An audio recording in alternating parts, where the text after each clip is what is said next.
Bien chers frères et sœurs de l'unité pastorale de Jordone, aujourd'hui c'est le dimanche de la miséricorde divine. Et en ce dimanche, l'Église met au centre le personnage de Saint Thomas. Parfois, nous considérons Saint Thomas comme un apôtre de seconde zone, comme celui qui manque de foi. C'est une erreur.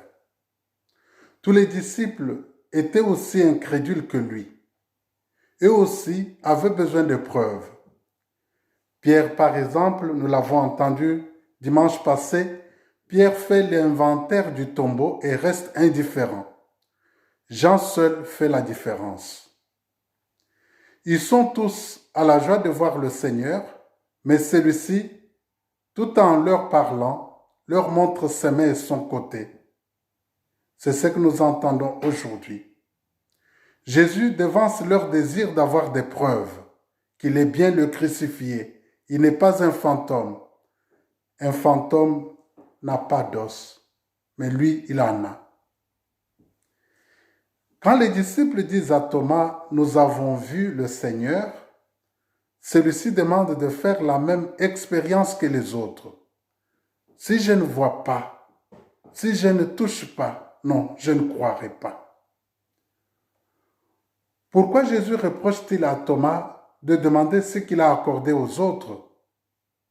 C'est justement parce que, au-delà du témoignage des disciples, Thomas veut une vérification individuelle. Après Pâques, c'est l'Église qui commence et il va falloir s'habituer à ce que l'Église soit le témoin de la résurrection. Le manque de foi de Thomas est moins un manque de foi en Dieu qu'un manque de foi dans l'Église. La vérification de l'identité du ressuscité a été faite une fois pour toutes et depuis lors, l'Église est dépositaire de cette certitude. C'est lui que nous avons cru mort sur la croix et ressuscité. Il est vivant. Alléluia. Ça, c'est la foi de l'Église. Oui, frères et sœurs, la foi, pour personnelle qu'elle soit, ne peut être individuelle et isolée. La foi est par nature ecclésiale. La foi vient du témoignage même de l'Église. Donc ma foi n'est pas comme ma carte d'identité que je garderai dans ma poche pour moi seul. Ma foi, je dois la partager. Je dois la témoigner.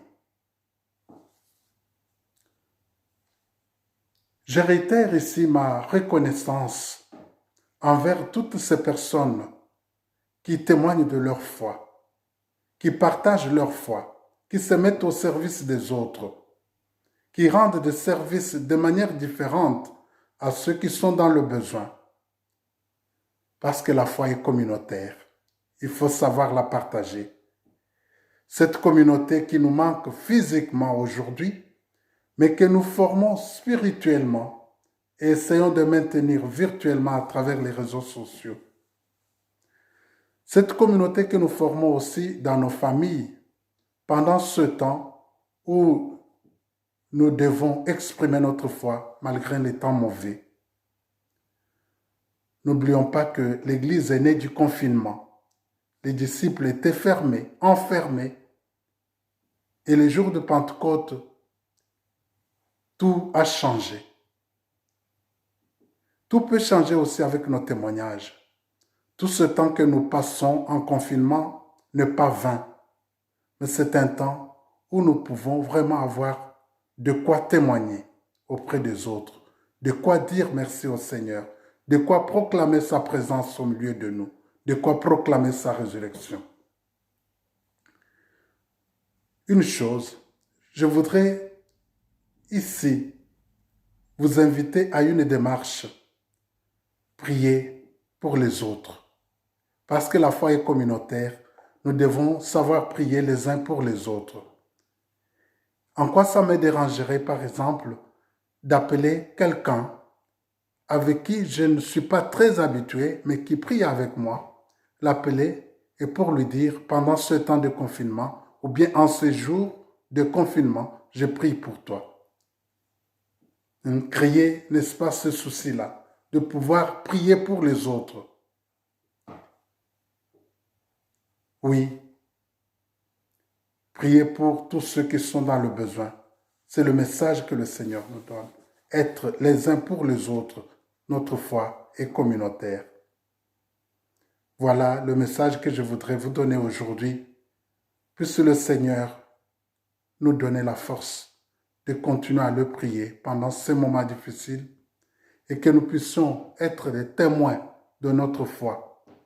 La foi en la résurrection, la foi que Jésus est ressuscité d'entre les morts.